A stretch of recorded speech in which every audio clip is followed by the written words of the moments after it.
Remember, this fair is your affair. Learn about the Eastern Carolina Agricultural Fair. Coming up next on Carolina People.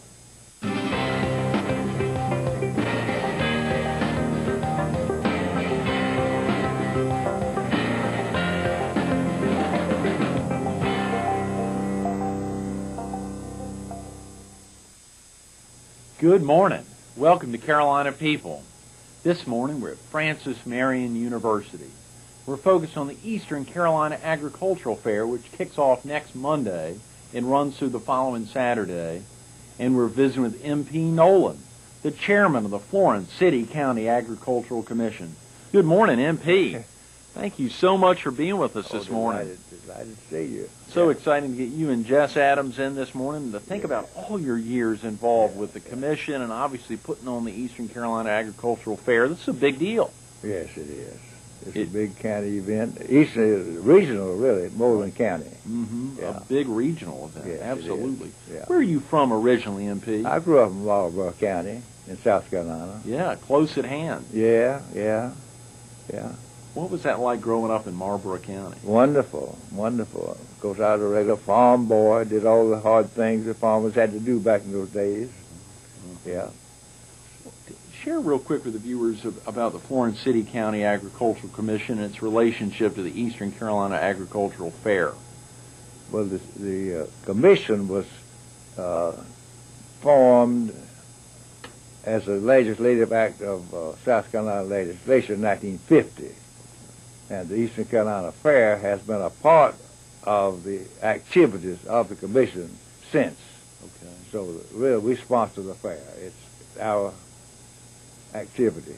What other events does the commission get involved with? Well, anything community wants to do, a lot of livestock shows, machinery shows, and other things, non-agricultural really sometimes. It's just a community facility, and highly appreciated and enjoyed and recognized by the public, really. Absolutely. Yes, sir. MP, how long have you been serving as chairman, and what are your responsibilities in that position? Well, we don't have dictators.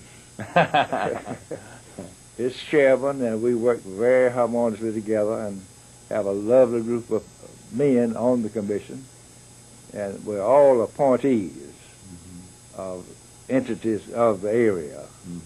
And I can tell you who they are if you'd like. Sure, absolutely. Okay. I'm appointed by the county of Florence, city county. No, county council, beg one, county council. And then the city council has an appointee also. The Chamber of Commerce of Florence has one. Clemson University Vocational Agricultural Education has one. And the Extension Service, Clemson University, Clemson Service has one. And then we have the privilege of appointing the extra one at large. Yeah. MP, I understand you were a vocational agricultural teacher. Right. What prompted you to teach this subject? Well, I guess the real thing that got my interest was my agriculture teacher. See, I was a FFA boy myself. And Mr. J.B. Wood was my teacher way back. See, I finished high school in 1930. Yeah. And I finished Clemson University in 1934. That's amazing, MP. Yeah. You've kept your youth very well. Thank you. But Mr. Wood, he was such a great man. He inspired me, of course, to be an agriculture teacher. And, of course, my principal of the high school was a Clemson man, and so naturally Clemson was it. How long did you teach, MP? 33 years. Is that right? And then I was director of vocational education in Florence District 1 for the 8 years following that. So I had a total of 41 years. That is amazing. Did your role as an agricultural vocation teacher lead into your position with the Agricultural Commission? Only thing by being known and recognized in the area. And of course they found out about me through my profession of teaching vocational agriculture and other activities that I was participating in, community activities. MP, what do you think has contributed to the continued success of the Eastern Carolina Agricultural Fair? Dedication. Dedication of the members. We really are 100% highly motivated to have a good fair for the good of the community on a very high level of ethics and all of that. We don't tolerate anything else except the best. So it's really a stimulation to the people who come, and it's certainly a gratification to the members of the commission. Yes, Absolutely. It is. Absolutely. MP, how do you think the Eastern Carolina Agricultural Fair benefits our local farmers? Not as much as it used to, because farmers are not quite as deeply involved as they used to be. Exhibits and all of that you would ordinarily find at a county fair or state fair even are not as highly promoted and done as it used to be. It used to be a big thing. But now it's corporations rather than a small farmer, you see. And they're looking at it purely as a business and not as a way of life, you see. So we don't have that much, but we still show livestock and poultry and things that pertain to agriculture, some mechanical events and things like that. But they don't do a big thing for the community. It's for the benefit of the farmer. We show naturally things that they are looking for, new things that may have anticipate a need for. Right. They come and check it out, things like that. Anywhere in the world we can help the farmer, we do. And it's a year-round, not just a fair. Absolutely. Yes. Absolutely. Now, the fair kicks off next Monday, October 6th. It'll run till till Saturday the 11th. Yes. Will you be out there every day? In all probability, yes. Great. Yes. Great. And yet we have a director, and I don't have to be out there. Sure. It's just a matter of being out there to support what's going on. And questions come up that need attention. And if we need to get the commission together, we can do that right quick, things like that. So, lastly, MP, is there one event or a part of the fair that you like the best? well, actually, the part I like the best is the joy I can see in the people who come, particularly children. Oh, see, children a lot of times don't have a chance to even see animals, farm animals and things. Well, pigs and poultry of all sorts, and cattle, all the things pertaining to farm life. They are deprived of that anymore because most of the farmers now who used to be farmers don't live on the farm. So the children don't have that exposure they used to have when they were growing up, you see. So they're thrilled to death. And that's a joy to me to see that. And then, too, to see their enjoyment and the fun they have in the entertainment, rides, and all these various things is with the with the entertainment part of the fair. Absolutely. Yes. The key word is dedication. You heard him say it, the dedication of the members, the dedication of the commission, the dedication of the region to make this a successful fair. It's the inspiration of men back in the late 1920s like J.B. Wood, who committed to make a young boy strong to go on to attend Clemson and actually make something of himself. Yeah. He's come back to the area to do the same for the Eastern Carolina Agricultural Fair. Yeah. MP, thanks so much for being with us this morning. Oh, delighted to be here. Great a real to- privilege. Great Thank to have sir. you. Thank you, Absolutely. sir. Thank you, Stay sir. tuned to Jess Adams coming up next on Carolina People.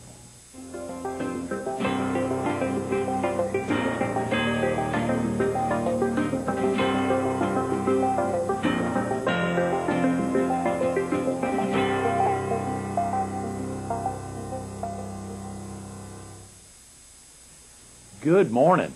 Welcome back to Carolina People. This morning we're at Francis Marion University.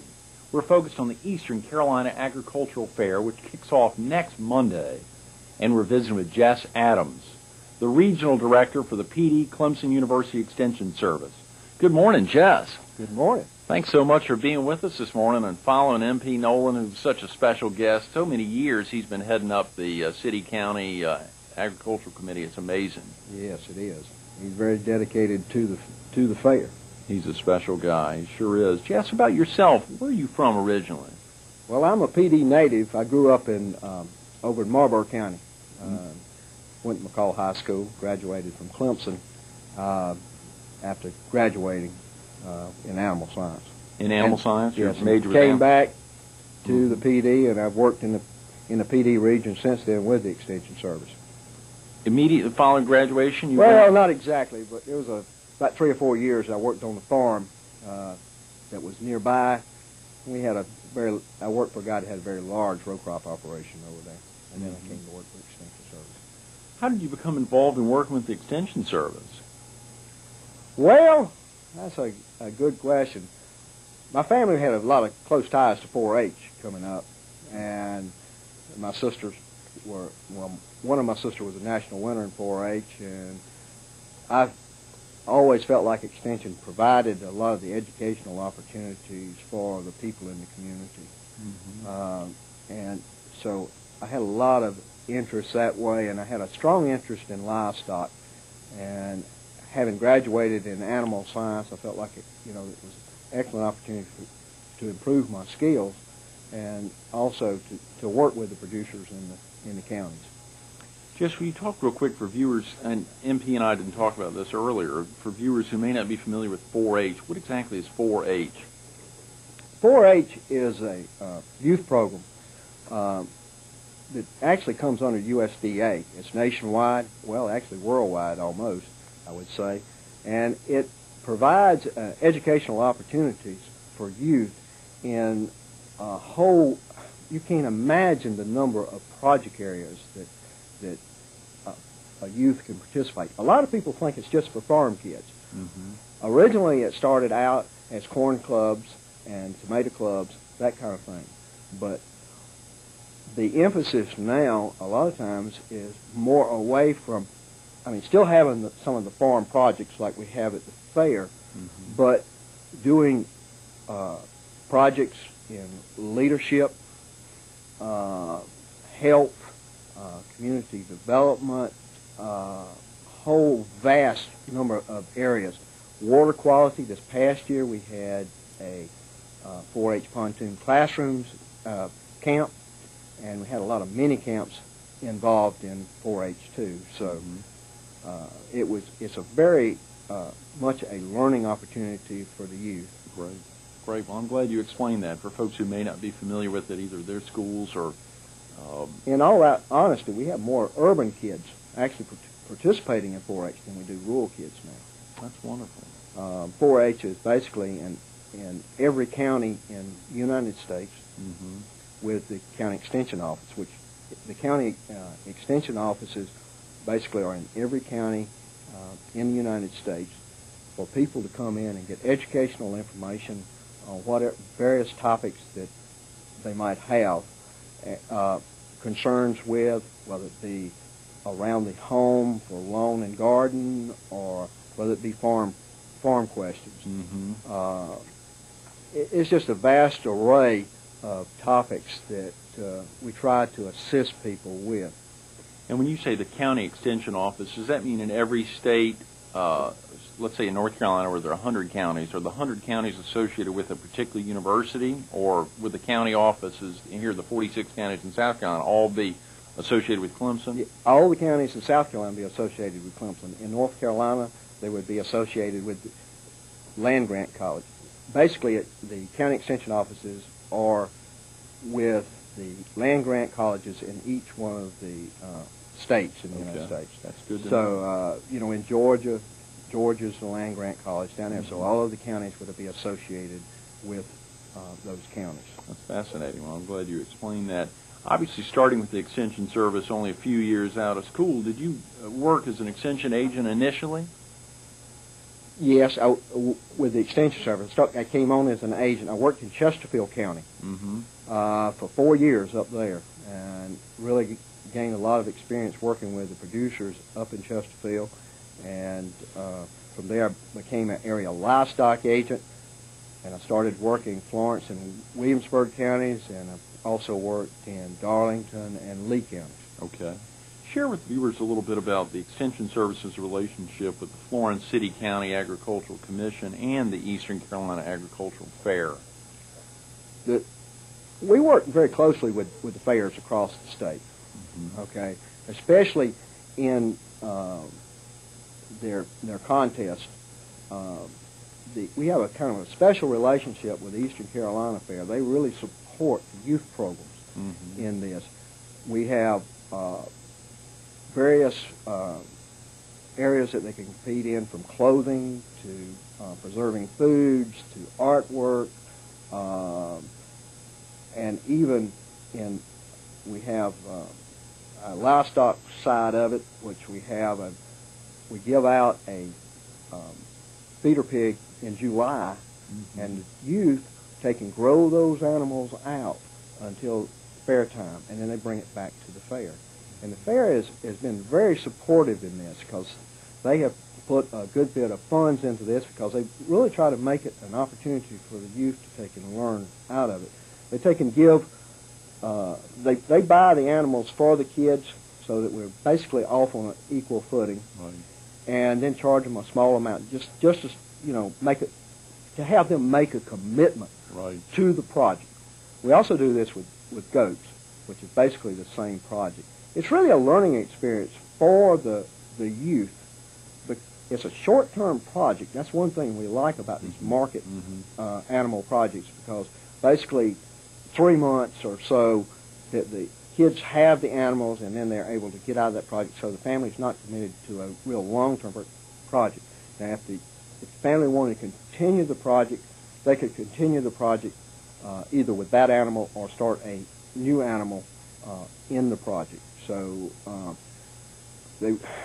we try to build into that project a lot of learning activities. First of all, I think what the project does is teaches the kids responsibility of taking care of something. Taking care of that animal every day, feeding it, watering it, checking on the health of the animal, and also watching it grow. We try to build in a certain amount of, when that animal is judged when it comes back, part of it is on average daily gain. And we expect those animals to go from approximately 55 pounds up until market weight. They will range anywhere from probably somewhere around 200 pounds to almost 300 pounds when they come back to the fair. And that's over what extent of time? From the 1st of July till the first full week in October. That's fantastic. Part of the project also requires the youth to keep records on what has happened, what they have learned in the project, and any other things that we can build into it. So that's part of the judging also, is a records-keeping portion, because learning how expensive it is to take and grow an animal out, what kind of costs are involved, and, I think that offers an opportunity for them to see what farmers go through when they're trying to raise animals or produce a crop, to carry it to market and make a living off of it. That is so important. It's so great to think about the aspect where you talk about so many urban children are involved in 4-H now.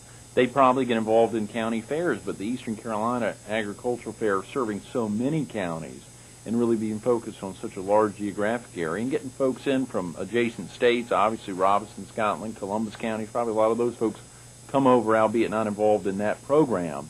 But still, the excitement is there, thinking something, in 4.5 months going from 55 pounds up to 200 plus. That must be amazing. It is totally amazing to see these healthy animals grow. Yeah. And the other thing I really feel like it does, it allows the youth to take and come in and be able to take and touch these animals, to take and see how they react, how the animals react. So many kids come through a barn and they are scared to touch anything. Oh, yeah. And all the animals basically we have at the Eastern Carolina Fair, except for on temperament, basically we hope that the kids can touch these animals and have so that they won't be scared of farm animals per se, and have a connection to the farm.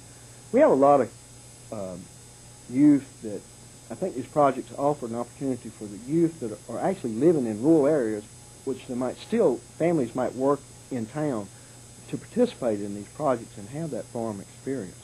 And probably one of the greatest things is it's a great learning experience for the parents. Oh, absolutely. Who aren't involved in the farming side, for parents who may be involved in roach or, I mean, who knows what, many other businesses in the area. That's exactly right. And the youth can take and really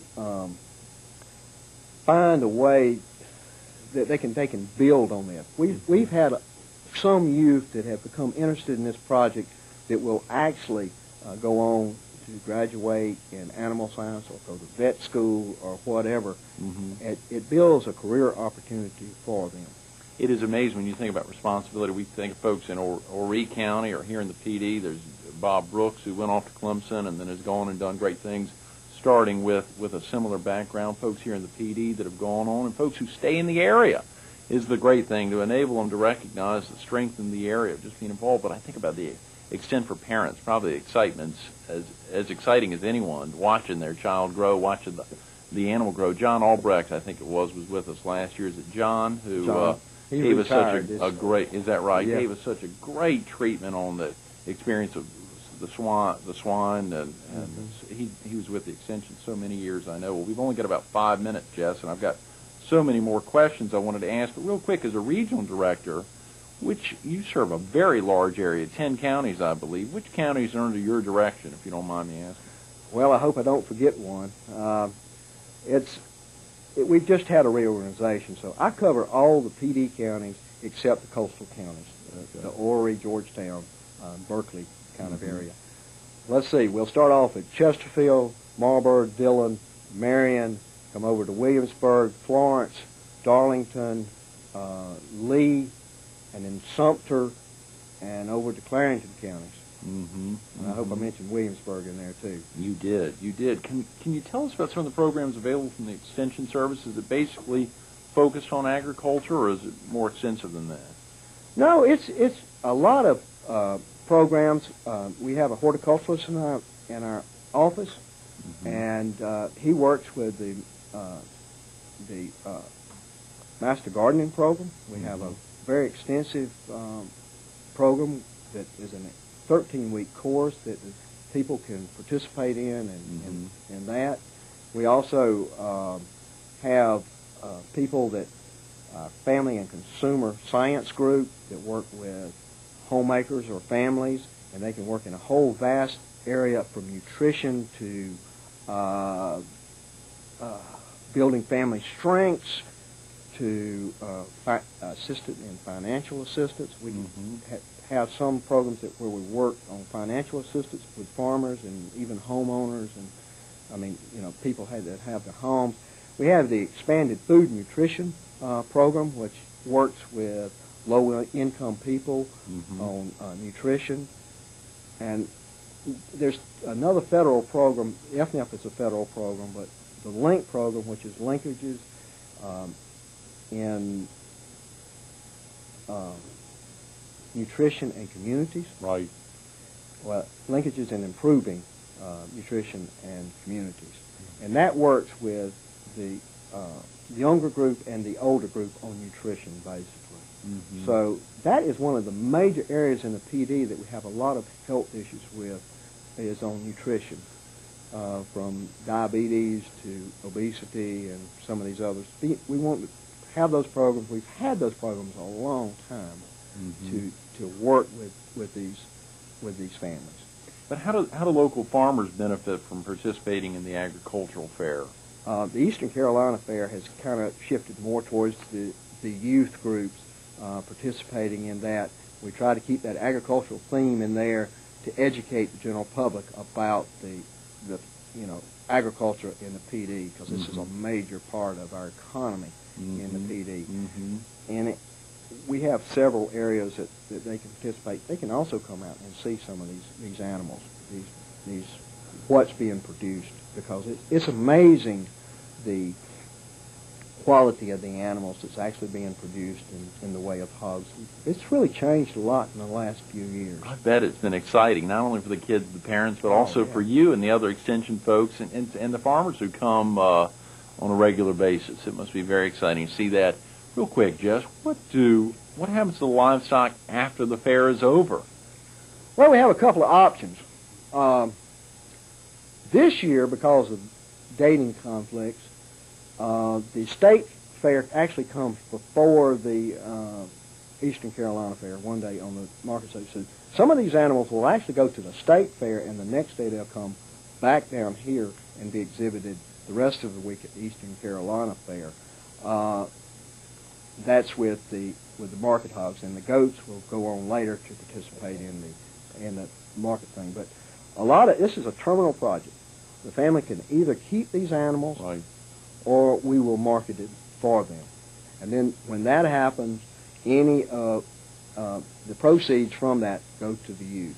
Mm-hmm. A lot of families have used participating in these livestock projects as a means to set aside money for youth to go off to school. Mm-hmm.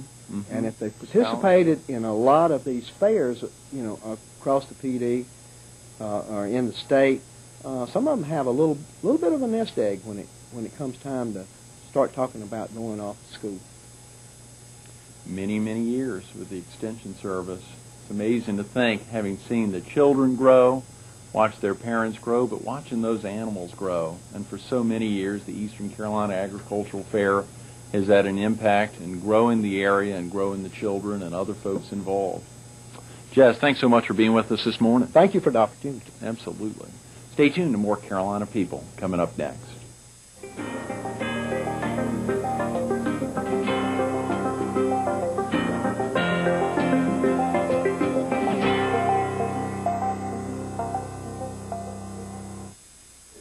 We want to thank MP Nolan of the Florence City County Agricultural Commission and Jess Adams, the Regional Director of the Clemson University Extension Service, for making today's Carolina People so special. Get out there next Monday, Eastern Carolina Agricultural Fairgrounds.